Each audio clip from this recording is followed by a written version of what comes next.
Lorsque des bonbonnes de gaz sont remontées à la surface mi-janvier, des agents du port autonome ont été appelés pour aller les récupérer. Les 8 marins ont manipulé ces bonbonnes sans savoir que certaines contenaient du bromure de méthylène, une substance chimique hautement toxique. Certains d'entre eux ont ensuite été victimes de maux de tête et de nausées. Ils ont consulté des médecins. Aujourd'hui, ils ont pris un avocat et comptent se constituer partie civile. Les marins estiment avoir été mis en danger et ils entendent obtenir réparation.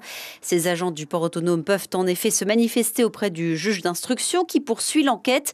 Les 3 responsables placés en garde à vue ont été mis en examen et placés sous contrôle judiciaire.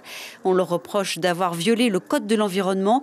Dans ce texte, il est clairement mentionné que l'immersion des objets volumineux constitués principalement de fer, d'acier, de béton peut être autorisée seulement dans les cas où ces déchets sont produits dans les petites îles des archipels éloignés, ce qui n'est donc pas le cas ici.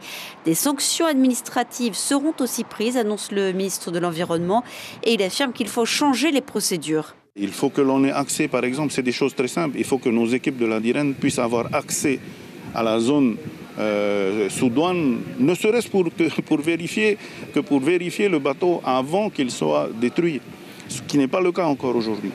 Nous avons rencontré un armateur qui nous a confié hors caméra avoir placé des élévateurs dans le Koura Ora 2. Pour lui, rien de plus normal. Il affirme avoir suivi la procédure et être en possession de certificats de dépollution. C'était l'occasion de dépolluer le port, explique-t-il, en affirmant que jeter ces objets à la mer n'est pas pire que de les placer dans les vallées. Face à ces explications, on peut se poser la question, est-ce une pratique courante? Est-ce qu'à chaque fois qu'un navire est coulé, on en profite pour se débarrasser de déchets encombrants? Question sans réponse pour le moment. L'information en continu sur Polynésie la première, Internet et réseaux sociaux.